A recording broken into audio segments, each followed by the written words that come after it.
Ok, bueno, ya vamos a dar inicio. Buenos días. Nuevamente, muchas gracias a todos y todas por estar acá. Bueno, este espacio se llama Hablemos de Química para los que es la primera vez que nos acompañan. Es un espacio que inició el colegio alrededor del 2022 y desde ese momento hemos venido teniendo todos los meses una charla. Lo que buscamos con estos espacios es que los profesionales en química logren tener un espacio de encuentro para conversar de temas relacionados con la labor profesional y también mostrar lo que diferentes profesionales en química hacen. Cotidianamente, además de ser un espacio también de formación técnica. El día de hoy tenemos el placer de tener a Jessica Chavarría.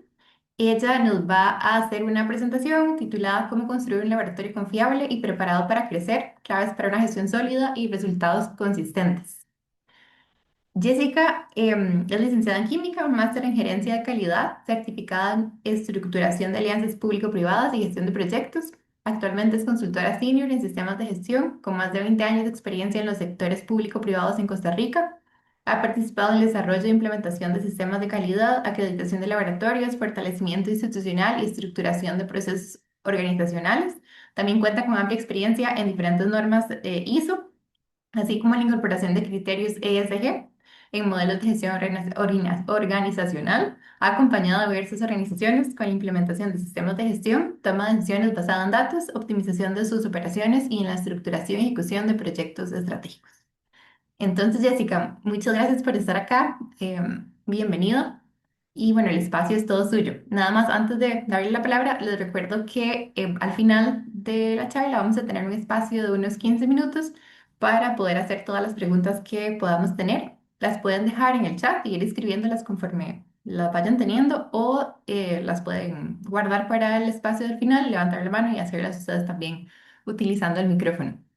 Bueno, eso sería, Jessica, adelante, muchas gracias. Muchas gracias, Valeria. Bueno, primero que todo, darles los buenos días, agradecerles el espacio que han sacado de su tiempo para compartir hoy algunas reflexiones sobre gestión de calidad en laboratorios. Entonces, nuestra charla de hoy se trata de cómo construir ese laboratorio. Yo creo que todos somos o estamos bien. Vamos a aprovechar estos minutos para ir damos por sentado, pero que al final en la gestión de ver el tema principal, que es generar herramientas que nos pueden ayudar a hacer ese día a día un poco más sencillo. Ok, si me permiten, vamos a ir pasando por acá. Bueno, esa es como una reflexión de apertura y es que a veces decimos, bueno, es que somos técnicamente buenísimos, sabemos exactamente qué es lo que estamos haciendo dentro de nuestro laboratorio, pero aún así podemos fallar. Realmente podemos tener laboratorios que están equipados de última tecnología, tener procedimientos basados en las últimas normas, eh, tratar de emitir esos resultados de la forma más confiable, pero aún así puede que nos esté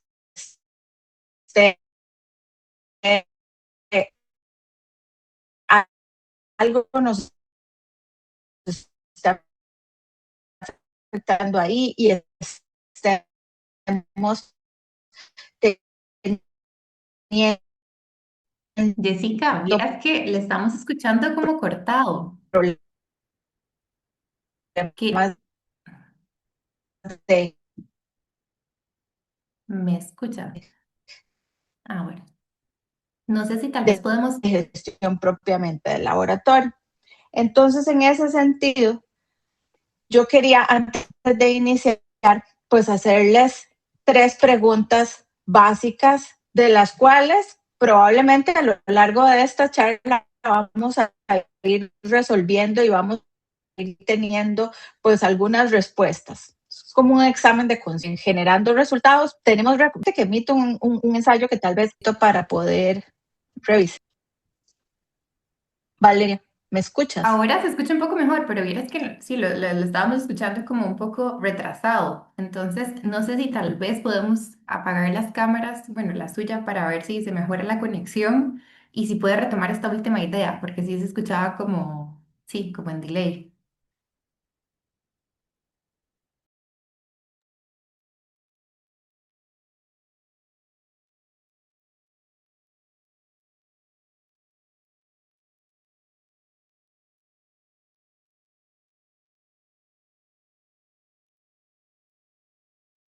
Ok, parece que está teniendo problemas de conexión. Entonces, démosle un momento para ver si logramos reconectarla.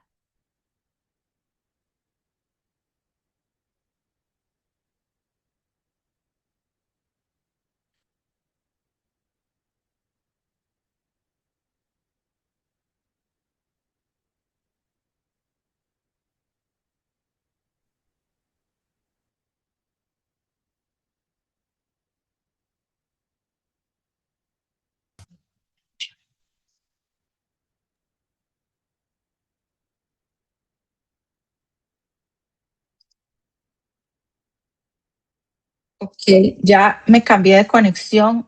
Valeria, ¿me confirmas, por favor? Ujú. Y Ahora se escucha primero, mejor, me parece.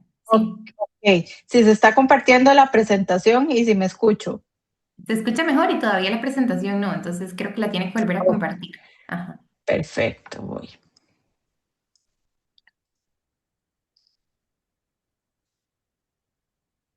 Ujú, ahí va. Ok, creo que ya ahí estamos, ¿verdad? Está cargándose. Ya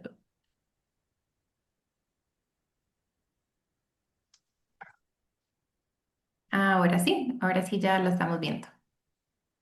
Ok, perfecto. Bueno, las disculpas del caso, esos son los temas de la virtualidad que a veces nos juegan bromas. Ok, bueno, entonces estábamos haciendo esta reflexión.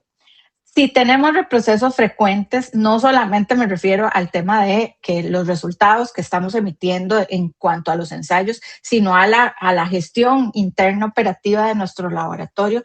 Y si dependemos de personas clave, esto es muy frecuente, ¿verdad? Que nos pueda ocurrir. Y al final, si en algún momento nos habrán cuestionado algunos resultados por alguna razón. Entonces, básicamente esas tres preguntas las vamos a lanzar aquí hoy para que conforme vayamos desarrollando los temas, pues vayamos dando nosotros mismos en ese autoexamen que vamos a hacer una respuesta lo más sincera posible.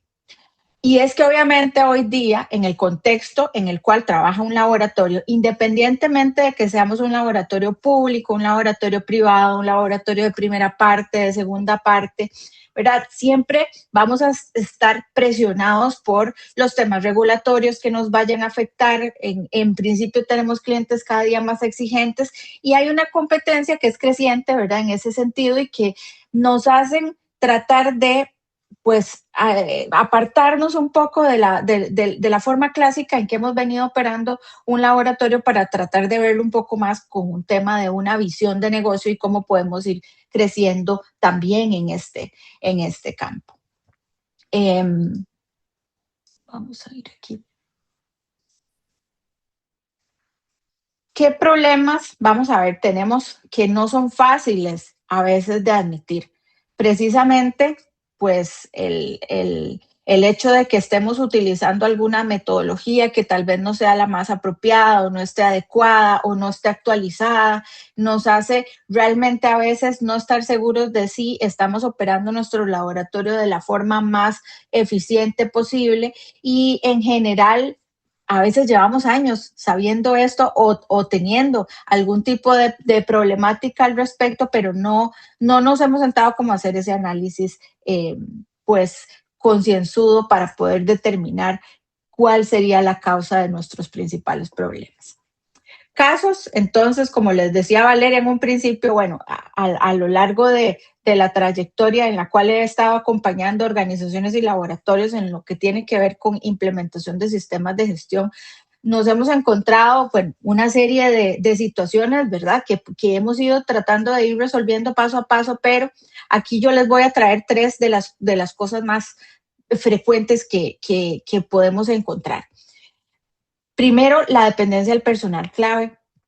Muchas veces, a pesar de que tenemos personas muy competentes, personas con muchísima experiencia, ¿verdad? Que han estado, que han crecido, que han fundado un laboratorio, pues realmente toda la información que está en esas cabecitas no se traslada a una documentación o algún centro de información, de manera que entonces, si yo no tengo a esa persona 100% disponible, voy a tener problemas, ¿verdad? Voy a tener problemas porque no puedo hacer las cosas de la misma forma, porque no puedo escalar eventualmente si quiero aumentar la capacidad de ensayos que estoy generando, si quiero traer nuevos clientes. Entonces, eso es un problema que hemos detectado dentro de la gestión de los laboratorios. Otro problema, otro caso que hemos encontrado es la falta de trazabilidad. No me refiero a la trazabilidad de mediciones, sino a trazabilidad de información. Muchas veces en el día a día vamos ahí con los registros, tenemos las bitácoras, pero no tenemos toda la información necesaria en el momento cuando lo hacemos. Entonces tenemos problemas de cómo, de si hay que reprocesar o hay que reanalizar, no encontramos toda la información que esté completa, ¿verdad? Entonces, básicamente esas situaciones también las hemos detectado. Y otro caso que es muy típico también es el exceso de controles que podemos encontrar dentro de un laboratorio, pero que al final no se analizan esos resultados. No nos sentamos a hacer una corrida para revisar si hay tendencias, qué está pasando con nuestros sistemas, qué está pasando con nuestros procesos de análisis, ¿verdad? Y entonces al final eso no nos permite actuar de una forma preventiva para evitar alguna situación de trabajos no conformes, de reprocesos, etcétera. Entonces al final, y muchas veces nos damos cuenta de que hubo un problema hasta que ya lo tiene el cliente, el resultado, el certificado, el informe, y pues ya ahí pues tenemos que resolver, pero eventualmente hay situaciones que se pueden haber prevenido. Básicamente aquí lo que vamos a hablar es pues de ir tocando algunos aspectos dentro de los cuales, por supuesto, para implementar un sistema de gestión de calidad lo podemos ver como una de esas herramientas que nos permiten a nosotros tener una sistematización de todo nuestro laboratorio.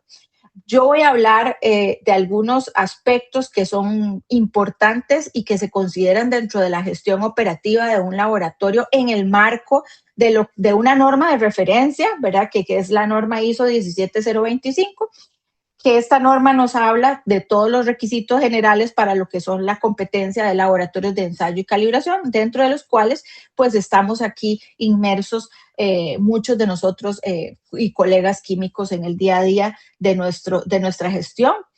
Sin embargo, no quiero enfocarlo hacia ir revisando requisitos de norma porque pues eventualmente tal vez muchos de ustedes ya la conocen, ya la tienen implementada dentro de su laboratorio, pero es más que todo como ir generando esas herramientas para tomar aspectos que nos dice esa norma y ver cómo la podemos implementar de una forma o cuestionar también de la forma en la cual nosotros hoy día estamos ejecutando las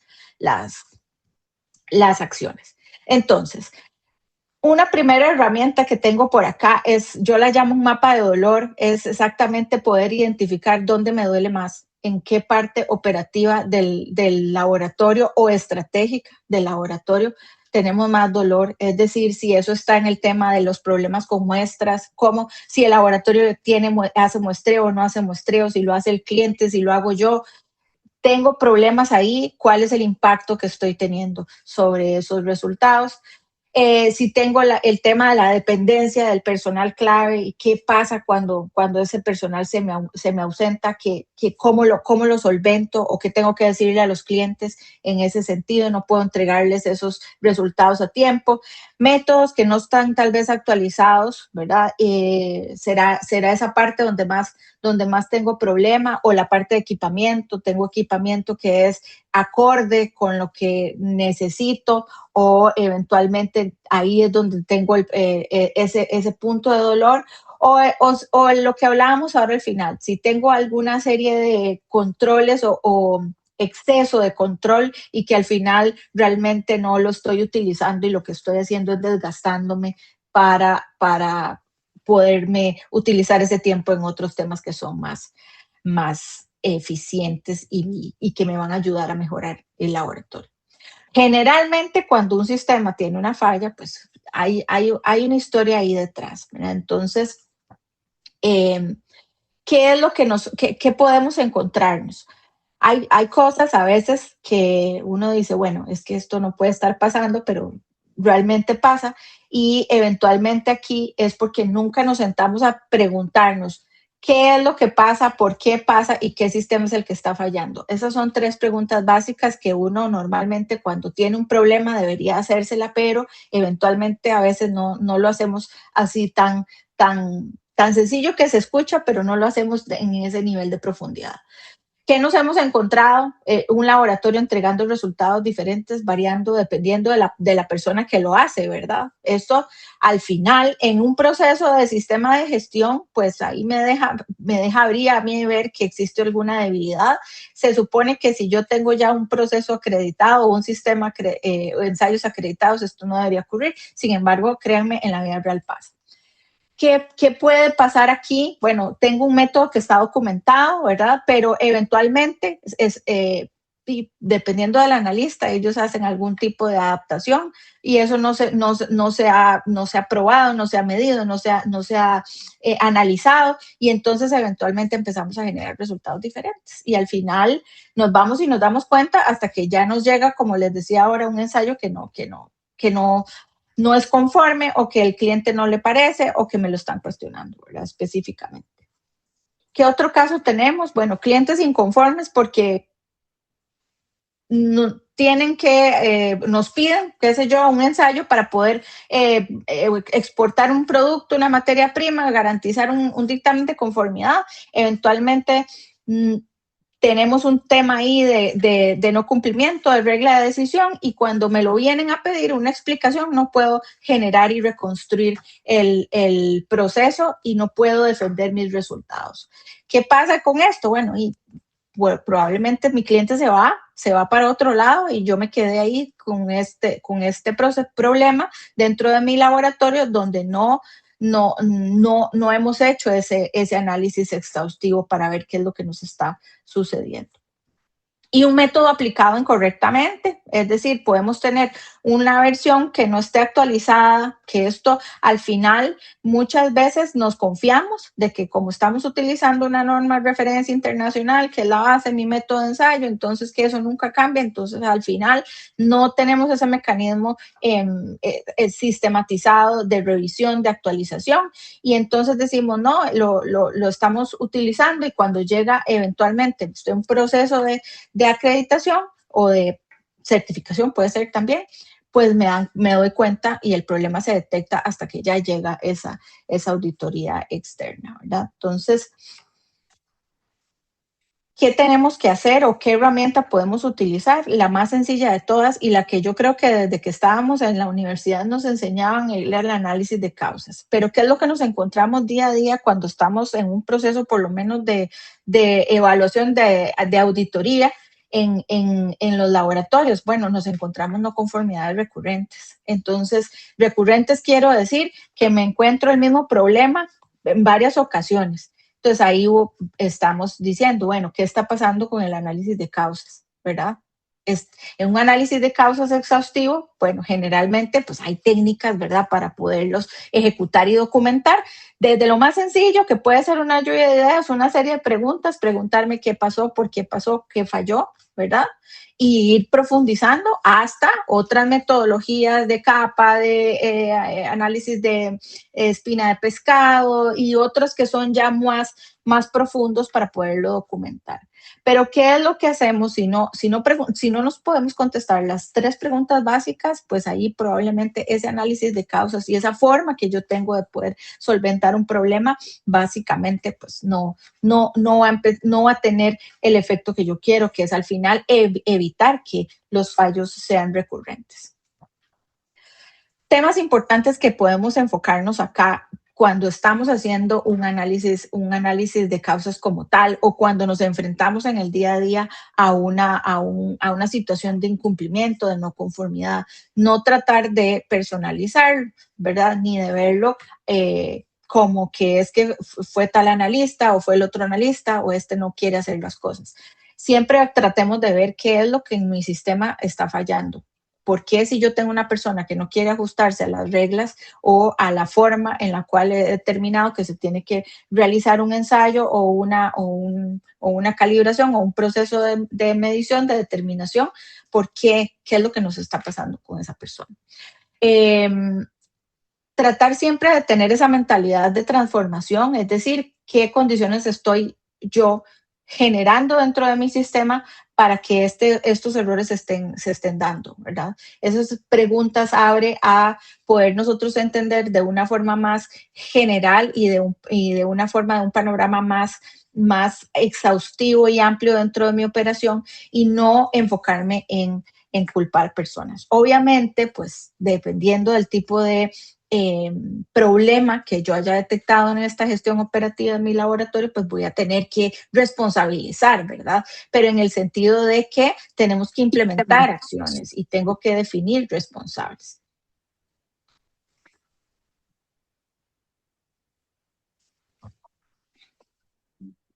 ¿Y cómo podemos ir estructurando, pues, de una forma sistemática toda la operación de mi laboratorio? Pues tengo que echar mano de la documentación, sin duda, ¿verdad?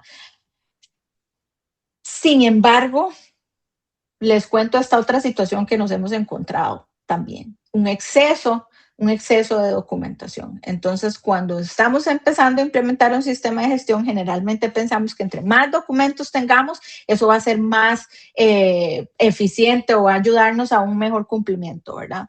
¿Y qué es el principal problema? Bueno, que al final se crean documentos que hay gente que ni siquiera lo conoce, no sabe para qué se utiliza, no tenemos claro cuál es el propósito de esta documentación, y aquí lo que hacemos es perder el tiempo.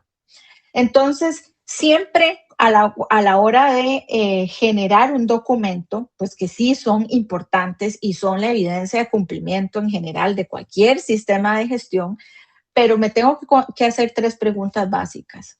¿Quién lo va a usar? ¿Para qué va a servir? ¿Y qué decisión va a soportar? Es decir, ¿qué voy a hacer con este documento? ¿Qué decisiones voy a tomar con este documento?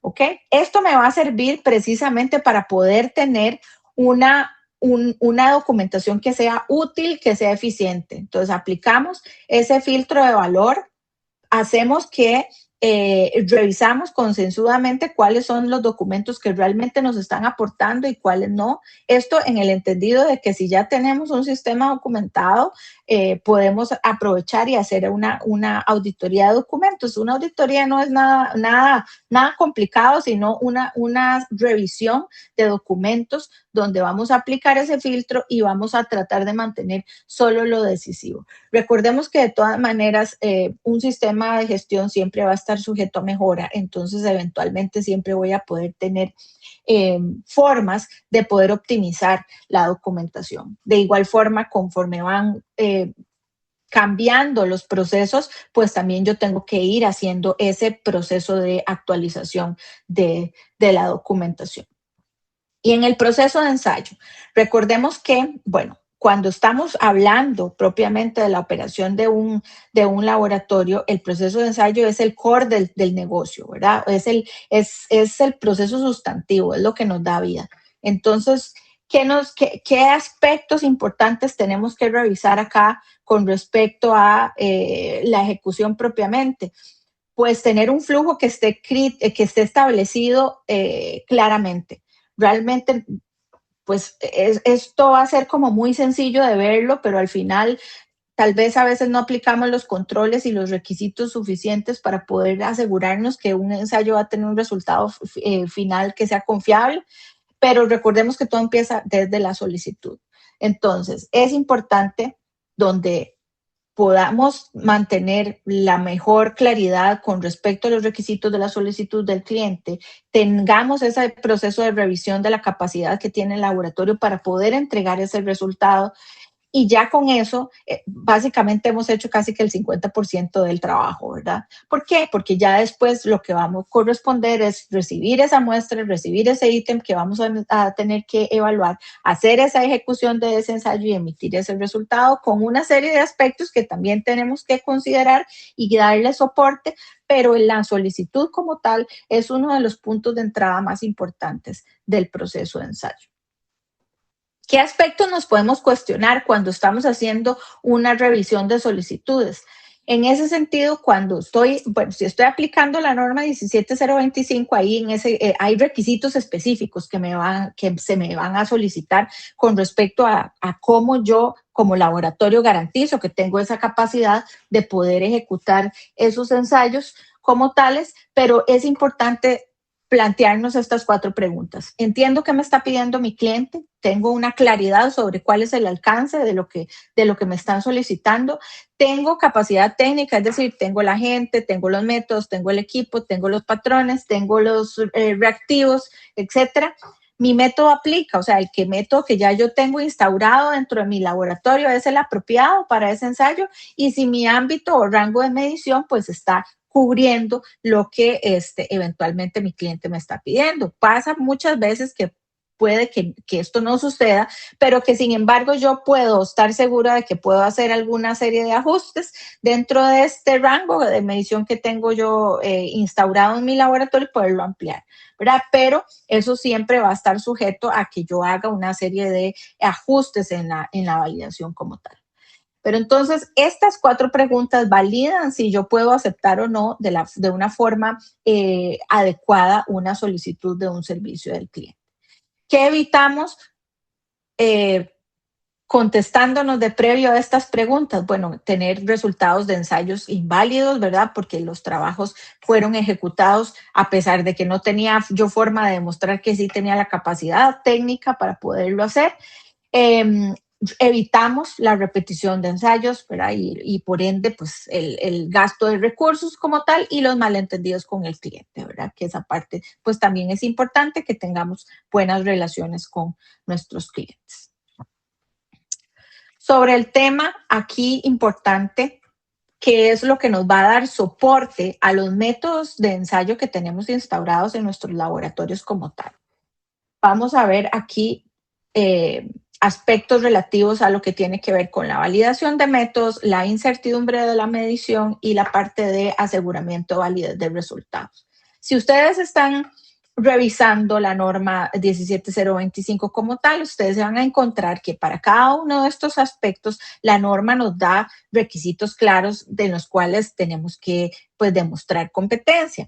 En la buena teoría, nosotros en un laboratorio no deberíamos generar resultados de ensayo hasta tanto no lo tengamos validado el método, ¿verdad? Eso es como decir el paso inicial, esa puesta en funcionamiento, esa aceptación de que el método que estoy utilizando es apropiado para lo que yo necesito y que además yo tengo como laboratorio la capacidad de poderlo replicar, ¿verdad? Entonces, en las condiciones en las cuales estoy diciendo.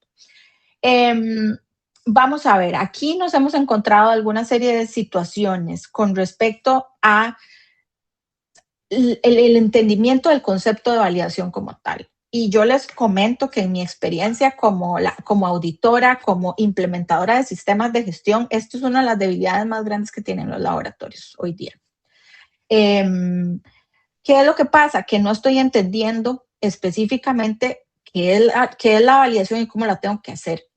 Primero que todo, entonces vamos a recordar, nosotros tenemos formas de poder adaptar o implementar un método de validación, un método de ensayo dentro de mi laboratorio. Yo puedo decir que tengo métodos que están basados en una norma, ¿verdad? Entonces digo que son métodos normalizados como tal. Digo, tengo métodos que son normalizados con modificaciones o puedo desarrollar mis métodos propiamente en mi laboratorio. Dependiendo de este punto de partida, esta declaración, pues a partir de ahí yo voy a hacer todo el procedimiento de validación como tal. ¿Qué pasa? Siempre nos han hablado en validación de métodos que existen, como decir, unos parámetros de mérito o unos aspectos mínimos que yo tengo que cubrir con la validación, ¿verdad? Me hablan de la parte de la que tengo que mostrar precisión, que tengo que realizar un ensayo para ver cómo está con respecto a la exactitud, que si yo lo que estoy utilizando son curvas de calibración o para poder determinar el resultado del ensayo que estoy haciendo, tengo que demostrar que existe linealidad, tengo que definir un rango de medición y tengo que evaluar aspectos de robustez. Esos son, digamos, que son parámetros generales que tengo establecidos desde la materia universitaria de química analítica, donde me decían, esto es lo que yo voy a poder determinar en una validación. ¿Qué aspectos les puedo generar aquí como herramientas para poder, en mi planteamiento inicial de validación, considerar? Bueno, el punto número 1, esto que acabamos de hablar, definir exactamente si mi método es normalizado o no es normalizado. Cosas que me he encontrado en el camino de la implementación y de la evaluación. Llego al laboratorio y me dicen, es que mi método es normalizado. Y entonces, bueno, entonces, ¿cuál norma tiene usted de base? Bueno, la ASTM tal o la USP tal, ¿verdad? Ya tengo, ok, está bien, es una norma internacional, está aceptada, taca, taca, pero ¿qué es lo que pasa? Que resulta que empezamos a revisar los diferentes puntos de evaluación y me dicen, no, es que viera que yo cambié la fase móvil porque es que me era más fácil usar esta que la que dice aquí el método. Entonces, ya aquí empezamos a tener un tema, bueno, pero es que entonces usted no está aplicando el método como tal, ¿verdad? No estamos aplicando el método normalizado como tal. Entonces, ¿qué son esos aspectos mínimos que yo estoy cambiando del método de referencia como tal? En el momento en que yo los cambio, pues ya ahí yo sí tengo que declarar que tengo un método que es normalizado, pero que le hice una serie de ajustes. Y dependiendo de la serie de ajustes que estoy haciendo, así voy a tener que plantear ese método, ese diseño experimental para poder hacer mi validación. Entonces, ¿qué les recomiendo? En el momento del diseño, bueno, a mí siempre me gusta hacer un plan de validación. Un plan de validación que tenga como mínimo aspectos que, digamos, donde vamos a tener el objetivo, que normalmente siempre va a ser un objetivo de mostrar que el método es apropiado para su uso. Eso es validación, ¿verdad? Y ya eventualmente, si tengo que el método es normalizado o normalizado con ajustes o desarrollado por el laboratorio, pues ya ahí voy a ir desglosando cuáles son esos parámetros que voy a ir midiendo y cómo ir haciendo los diseños experimentales. Entonces, ¿qué nos cuestionamos o qué enlistamos o qué mapeamos en un principio? Bueno, ¿cuáles son las condiciones reales? Mi norma de referencia, mi método de referencia o el método desarrollado por mí. ¿Cuáles son las condiciones reales que tengo en el laboratorio? O sea, con qué cuento, con qué equipo tengo, quiénes son mis analistas, cuáles son las matrices que normalmente voy a requerir hacer esa evaluación. Ejecutamos ese diseño, bueno, armamos un diseño experimental, lo ejecutamos y ya posteriormente hacemos esa evaluación de criterios de aceptación y determinamos conformidad o no conformidad. Entonces, para recapitular, aquí vamos a tener que entrar en esta o tomar esta decisión con respecto a si vamos a validar o vamos a verificar. Vamos a ver, de la teoría práctica, ¿verdad? Que tenemos establecida, decimos que cuando verificamos un método es porque lo estamos haciendo normalizado, declaramos que es un método normalizado, lo hacemos tal cual, no le cambiamos absolutamente nada. Entonces ahí verificamos. Y de hecho aquí siempre les recomiendo que pues dependiendo del organismo de acreditación con el cual estemos trabajando, los organismos de acreditación emiten criterios adicionales sobre aspectos de validación y de verificación. Algunos emiten, otros son un poco más light al respecto, pero sí siempre es importante considerar dentro del marco de la implementación de mi sistema contra qué yo me voy a comparar, ¿verdad? Entonces, si hago una verificación, van a ser alguna serie de los parámetros que ya vimos, ¿verdad? Pero tal vez no en toda su extensión. Y ya si tengo que hacer validación, incluso yo pues ya sí voy a tener que hacer alguna serie de pruebas adicionales, dígase robustez, dígase algunos otros temas de aspectos donde yo voy a demostrar que ese punto que estoy variando, pues no me va a afectar los resultados. Básicamente eso es lo que generalmente se recomienda hacer. Entonces, esto es importante siempre tenerlo en cuenta cuando estoy planificando y planteándome una validación de métodos. Siempre recordar que los cambios que nosotros vayamos a generar son los que me van a indicar si voy a tener que verificar o validar, ¿verdad? Entonces, muchas veces pasa que, como les digo, pensamos que, no, le hacemos o cambiamos el equipo, no, voy a utilizar un equipo diferente. Entonces, realmente eso nos está llevando a hacer un cambio en la forma en la cual está establecida, estandarizada, normalizada el método, y entonces yo tengo que hacer esas otras pruebas adicionales para poder demostrar que esto no me va a afectar los resultados. Y luego, una vez que yo he corrido todo ese esquema o ese diseño experimental, esa serie de pruebas en validación de métodos como tales, pues tengo también que definir en qué momento van a haber cambios críticos que me van a obligar a reevaluar. Reevaluar, dígase, reverificar o revalidar, ¿verdad? Generalmente, cuando yo tengo cambios, o una vez que ya he ejecutado esa validación, pero tengo cambios con respecto a equipos de medición que utilizo dentro del proceso del ensayo como tal. Matrices de muestras, es decir, validé para una muestra o para una matriz específica, pero ahora quiero aplicar la misma metodología a otra matriz, entonces ahí tengo que hacer una ampliación, una extensión de que el método también es aplicable para esa matriz. Si he variado condiciones de análisis que sean críticas para el resultado, pues también eventualmente tengo que revalidar. Y si he tenido cambios importantes con respecto a reactivos, tal vez no tanto me vaya a afectar, pero lo que son materiales de referencia o condiciones de patrones que hayan cambiado su calibración, que hayan variado en los aspectos metrológicos que están asignados a los valores certificados de los materiales. Entonces, en ese sentido, sí tengo que hacer alguna serie de pruebas adicionales para poder garantizar o mantener que el resultado que estoy obteniendo, pues, no ha sido afectado.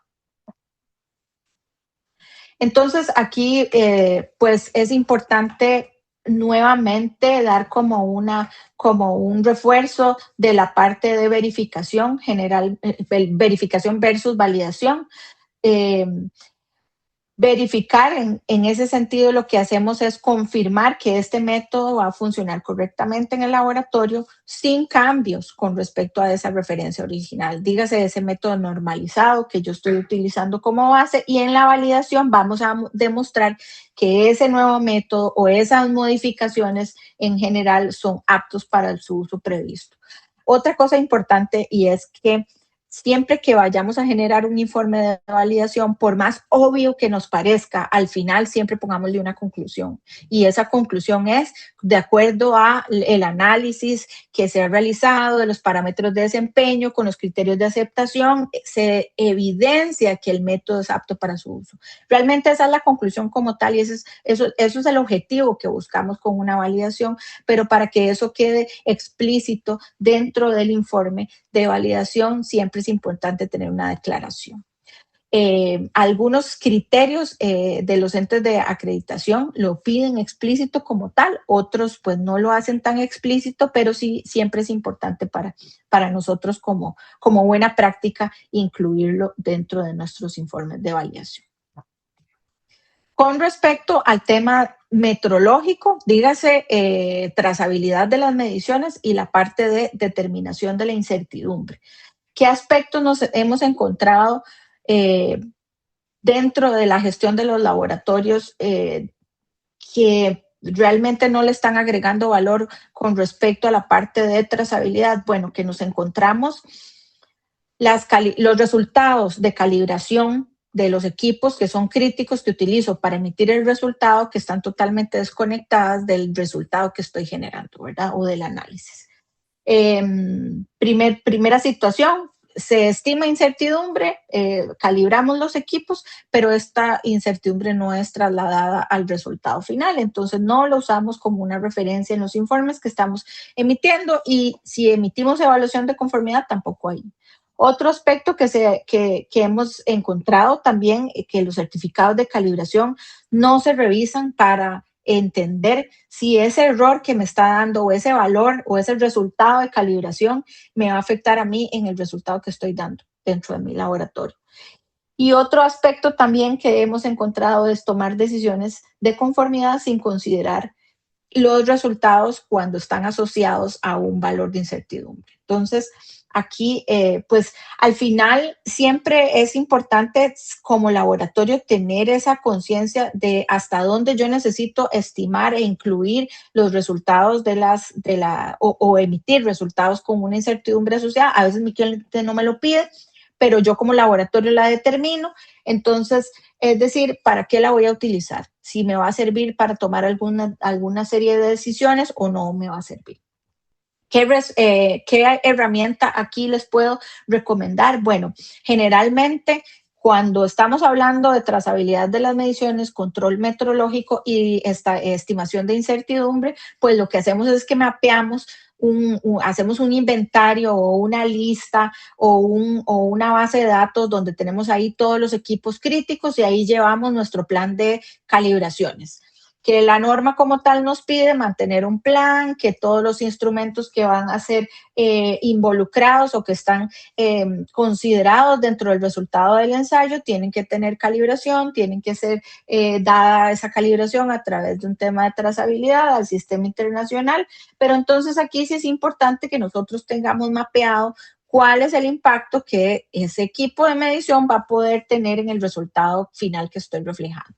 ¿Verdad? ¿Por qué? Porque a veces pasa que, pues, como ustedes saben, los auditores somos pues todos somos diferentes, ¿verdad? Todos a veces, aunque existen políticas dentro de los procesos de acreditación y certificación que tratan de que nos alineemos todos en criterios, en aspectos, pues a veces puede que venga Jessica y los audite y para Jessica no sea crítico una calibración de un equipo X y para después llega Valeria y Valeria sí me va a decir, no, es que eso es crítico, usted lo tenía que hacer, ¿verdad? Entonces, sí es importante que nosotros como laboratorio tengamos esa conciencia de cuál es ese equipo crítico que voy a tener que sí o sí mantener esa calibración, tomar esos datos, esos resultados del certificado y poderlos trasladar al informe final. Entonces, recordando eso, la incertidumbre es una herramienta que también nos va a servir para poder tomar esas decisiones. Siempre es importante aquí tener claro cuáles son las tolerancias de los procesos de los laboratorios, porque muchas veces lo que pasa es que no tenemos, como decir, una información clara sobre cuál es el rango de aceptación en el cual yo tengo que trabajar como laboratorio. Entonces, muchas veces yo lo que les digo a los clientes o a los laboratorios es, bueno, si ustedes realmente no lo tienen, no tienen un requerimiento normativo, no tienen una especificación de su cliente, hágalo usted con el historial de resultados que usted tiene en el tiempo. Entonces, eso es una forma de poder establecer esas tolerancias y poder saber si mi proceso está bajo control o no está bajo control y con las incertidumbres que estoy determinando, si puedo mantenerme ahí o si necesito hacer algunos cambios. Entonces, aquí puntos claves con respecto a la validación y incertidumbre y control metrológico, recordando que tratemos siempre de validar en las condiciones que son reales. Si aplicamos regla de decisión, es decir, tener esa diferencia entre si validamos o verificamos, documentamos siempre los cambios que vamos a hacer y tratar de conectar los datos que nos genera la calibración de nuestros equipos a la hora de tomar decisiones con respecto al desempeño de los mismos. Y ya para finalizar, vamos a ver aspectos de aseguramiento de validez de resultados y gestión del sistema, que también son uno de los puntos que dan cierre al proceso del control como tal y del resultado y la confiabilidad del resultado. ¿Qué tenemos aquí? Bueno, no solamente tengo que asegurar de que mi método esté validado, mis equipos estén calibrados, los que son por lo menos críticos, que me afectan mis resultados, sino que también yo tengo que generar herramientas de control que me permitan verificar si cuando emito un resultado, ese resultado es conforme o no conforme de acuerdo a lo que yo he establecido internamente. Entonces, ¿qué pasa acá? Acá tenemos a veces controles, como veíamos al principio, en exceso, gráficas en exceso, pero en realidad no nos sentamos a hacer un análisis concienzudo de tendencias. ¿Qué tenemos que aplicar aquí o qué es lo mínimo que podemos hacer aquí? Sí, si tenemos un sistema visual de gráficos de control, pues eso es una de las formas más sencillas de poder a veces también detectar tendencias, ¿verdad? Pero sí se hace de una forma estructurada. Es decir, si hacemos una revisión periódica, si nos sentamos a analizar cómo nos está yendo y eventualmente si establecemos un sistema de alertas para prevenir que un resultado se nos vaya sin, a pesar de que no cumplió la tolerancia. Otro aspecto importante que tenemos acá es el tema de los requisitos de competencia que generalmente no están asociados al personal que está ejecutando los ensayos. Temas que nos hemos encontrado aquí es que a veces no establecemos de una forma clara cuáles son todos los requisitos específicos de competencia que yo necesito tener para que esas personas puedan analizar y generar la información que yo necesito para llevar a cabo el control. Normalmente, ¿qué hacemos acá? Recomendamos hacer una matriz de competencias donde yo vaya a describir cuál es el rol, cuáles son los requisitos y cuál es la evidencia que me va a demostrar que esas personas cumplen con esos requisitos específicos. Importante tener aquí claro que cuando hablamos de competencia, tenemos que considerar aspectos que tienen que ver con educación, formación, experiencia y habilidades que son necesarias para el rol. Entonces, cuando estamos generando esta serie de requisitos para esos puestos que son clave en el sistema, pues tenemos que pensar también que no solo es dar capacitación, porque al final la capacitación es un punto de partida, pero no es lo que demuestra totalmente que una persona es competente para efectuar un rol. La norma como tal nos define una serie de roles que son críticos para definirles aspectos de competencia, pero también ahí siempre les recomiendo revisar aspectos adicionales que les puede indicar el ente de acreditación, en este caso, sobre algunas funciones y tareas que son críticas, dígase la parte de validación de métodos, emisión de resultados, la parte de revisión de contratos, la parte de aceptación de bienes y servicios que son críticos para el tema del resultado, de la emisión del ensayo, la parte de control metrológico y de aseguramiento de los equipos de medición, donde entonces ahí requiero requisitos mínimos. Entonces, con todos estos aspectos podemos tener un sistema completo. Siempre tratar de que el control sobre el sistema sea completo, tomando como referencia los aspectos que son normativos, pero sí adicionalmente asignando roles y responsabilidades para efectuar los seguimientos y los controles específicos dentro del laboratorio. Y este último aspecto, que ya lo voy a pasar un poquito más rápido, con respecto a cómo transformamos nosotros desde la parte operativa los datos que van a la alta dirección. Realmente recordemos muchas veces, dependiendo del tamaño de la organización o del tipo de laboratorio en el cual nosotros estemos trabajando, la alta dirección, dígase gerencias, que son los que toman decisiones y asignan recursos, están distanciadas o separadas por algunas cajetines dentro del organigrama y la parte operativa pues está siempre en su tema técnico. Entonces, ¿qué problemas nos hemos encontrado aquí? Y es precisamente el flujo de información de la parte operativa hacia la parte gerencial.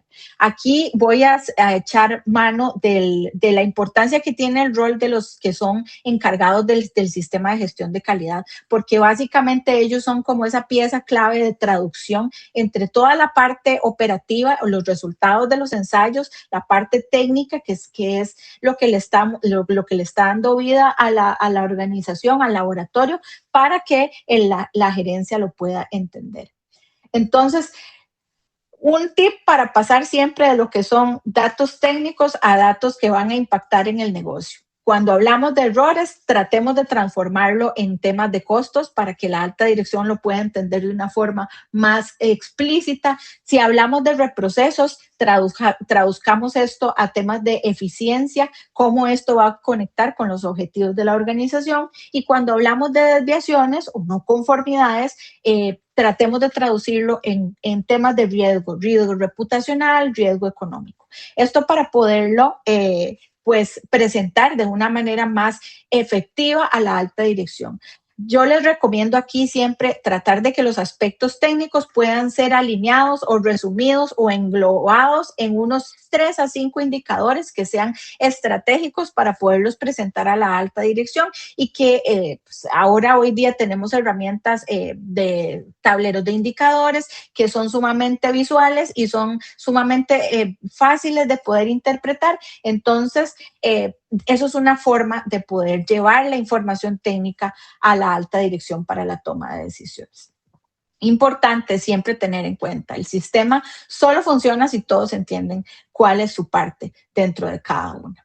Y ya para cerrar, entonces, estas herramientas básicamente se pueden implementar. Yo sé que aquí tenemos para hablar muchísimo, ¿verdad? Pero tenía que darles una pincelada sobre todo el proceso crítico del ensayo como tal, pero siempre recomendarles que cuando ustedes quieran saber cómo está el estado de la cuestión en sus laboratorios, siempre empiecen con hacer un diagnóstico, una evaluación de ese estado actual, porque en función de ese diagnóstico, eso es lo que me va a permitir definir cuáles son las herramientas y los procesos que voy a tener que optimizar.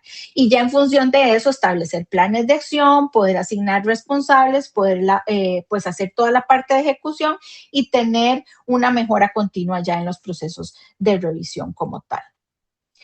El sistema que funciona es el que se usa, ¿verdad? Esa parte es importante, no nos podemos quedar en cuanto a tener un sistema solamente para emitir mis resultados y no tomar decisiones en lo que es general. Entonces, al final, siempre tener ese cambio de mentalidad es importante. Yo sé que muchos estamos en la parte operativa del laboratorio solo pensando en que mi ensayo tiene que salir perfecto, sí, pero tratemos de ir generando una visión más estratégica con respecto a cómo analizamos los resultados para que podamos tener esta herramienta como una palanca para poder crecer y poder sistematizar. 3 preguntas claves estratégicas al final, siempre pensando qué me dicen mis datos, qué oportunidades tengo, qué debo mejorar. Siempre de los resultados de los análisis, de los controles, puedo sacar información que me va a ayudar para poder mejorar, para poder optimizar y para poder abrir oportunidades nuevas de negocio. Y me parece aquí que al final tenemos que recordar que un buen sistema es lo que me va a permitir a mí siempre enseñarle a toda esta gente que está conmigo en la parte de implementación, cómo tenemos esta estandarización, cuáles son los criterios que estoy aplicando dentro de mi organización. Me va a ayudar a incomodarme porque además de visibilizar aquellos temas que no me están funcionando, vamos a tener herramientas para poder generar una mejora y tener ese valor que es convertir esa gestión en una ventaja competitiva. Esta es mi última reflexión. Recordemos que la calidad no depende únicamente de la competencia técnica. Requiere procesos sólidos, gestión efectiva y mejora continua. Y muchísimas gracias por el tiempo. Creo que me pasé un poquito, pero ahí vamos a ver cómo nos va con las preguntas.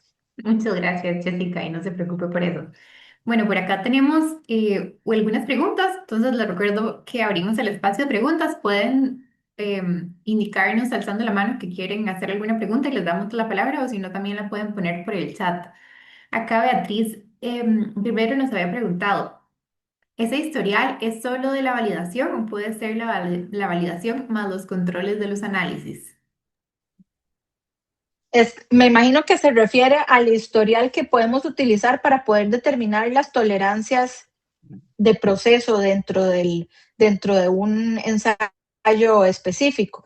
Ahí podemos echar mano, sí, podemos echar mano de de la información que tengamos. Lo importante es que la podamos clasificar, ¿verdad? Si yo tengo un historial de validación, pues vamos a ver, una herramienta un poco más robusta, ¿verdad? Porque ya tengo resultados que han sido probados en el tiempo, entonces yo me iría por ese lado. Pero es que lo que pasa es que a veces no tenemos nada, ¿verdad? Entonces, si no tenemos nada, podemos echar mano también de ese tipo de controles y sacar una tolerancia con respecto a esos controles que tenemos en el tiempo.